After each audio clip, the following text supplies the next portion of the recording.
ان کے اوپر لگ رہے ہوتے ہیں, انہوں نے ملک میں بڑے کام کرنے ہوتے ہیں, یہ بڑی امپورٹنٹ شخصیات ہوتی ہیں, تو اتنا فارغ ٹائم ہے کہ جناب وہ عدالت میں پہنچ جائیں کیونکہ جی وہاں پہ وہ کوئی بدتمیزی یا بد تہذیبی کرتی ہے پی ٹی آئی کی ٹیم, تو بھائی یہ پھر تو وہ کام پولیس کا ہے, قانون نافذ کرنے والے اداروں کا ہے, ایک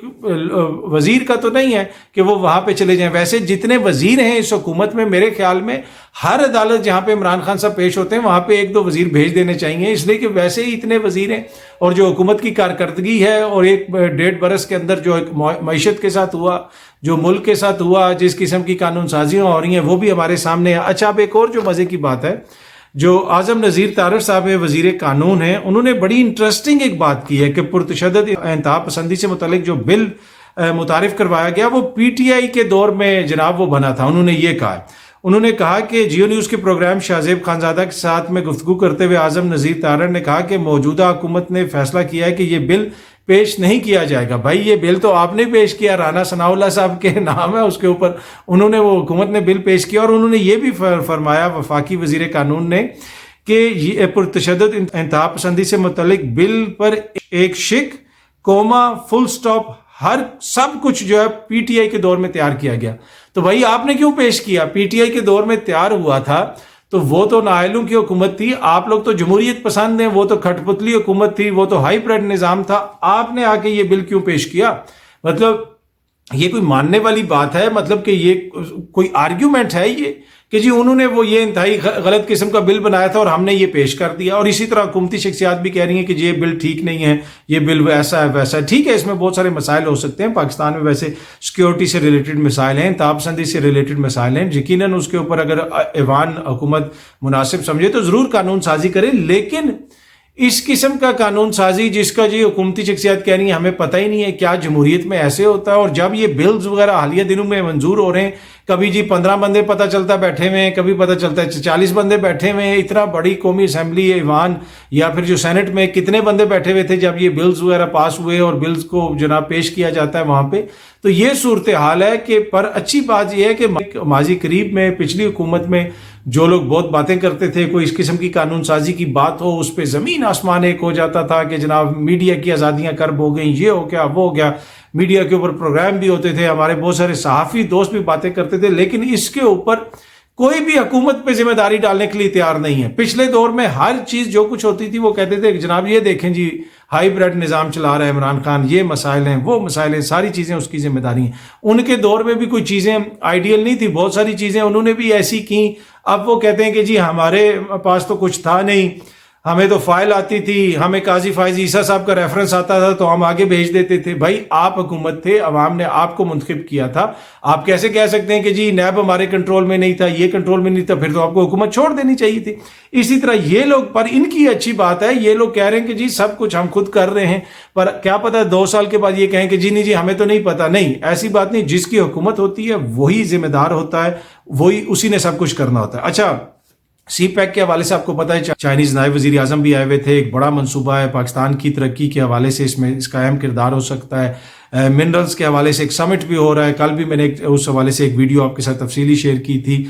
اب سی پیک کے اوپر جو ہے ایک چیز بار بار کہی جاتی ہے کہ جی پچھلے دور حکومت میں سی پیک رک گیا تھا, بہت بڑی سازش ہوئی تھی اور اب ہم نے دوبارہ شروع کیا. یہ بالکل فیکچولی جو ہے انکریکٹ ہے. اس دور کے اندر 2 سال کرونا رہا. کراچی کے اندر جو چائنیز کونسل جنرل ہیں, یہ دیکھیں چائنا کا نظام ایسا نہیں ہے کہ کوئی بھی بندہ اٹھ کے کوئی بھی بات کر دے, جس طرح آج وزیر کہہ رہے ہیں کہ جناب یہ بل اور یہ سب کچھ تو پی ٹی آئی کی حکومت نے بنایا تھا, ہم نے پیش کر دیا. وہاں پہ ایسے نہیں ہوتا, وہاں بڑے میٹیکولسلی ہر چیز ناپ تول کے کی جاتی ہے. ان کے کونسل جنرل نے کراچی میں پاکستانی میڈیا سے بات کرتے ہوئے کہا تھا کہ جی بالکل کوئی ایسی بات نہیں ہے, بالکل کوئی اس میں رکاوٹ نہیں ہوئی تھی. اور مختلف جگہوں پہ میڈیا پہ یہ بار بار چائنیز حکام یہ بات کر چکے ہیں کہ کبھی کہیں پہ کوئی رکاوٹ نہیں تھی. ہاں, کورونا کی وجہ سے جو پوری دنیا بند تھی اور چائنا جس طرح بند تھا آپ کو یاد ہوگا, اس کی وجہ سے تھوڑی سی کہیں پہ سست روی ہوئی چیزوں میں, جسے آپ کہہ سکتے ہیں چیزوں کی رفتار کم ہوئی, اور اس کی بنیادی وجہ کووڈ تھی. لیکن ان 2 سال کووڈ کے باوجود, پوری دنیا کے بند ہونے کے باوجود پاکستان کی ایکسپورٹس میں اضافہ ہوا, پاکستان کی اکانومی میں بہتری آئی. جب سے یہ لوگ آئے ہیں ایکسپورٹ میں کمی آئی ہے, ریمیٹنسز میں کمی آئی ہے, $7 ارب تو صرف اس میں کم ہو گیا ہے ان کی دور حکومت کے اندر. باقی جو کارکردگی ہے وہ آپ کے سامنے ہے. یہ جو پٹرول کی قیمتوں میں اضافہ ہوا ہے, اس سے پہلے دیکھ کے میں بھی پریشان پریشان ہوا, آپ بھی یقیناً پریشان ہوں گے. نہیں, پریشان نہیں ہونا, یہ قومی مفاد کے تحت ہو رہا ہے, اور قومی مفاد کے تحت تو یقیناً جو ہے پھر قربانیاں دینی پڑتی ہیں. بہت جلدی آپ سے دوبارہ ملاقات ہوگی. Thank you so much.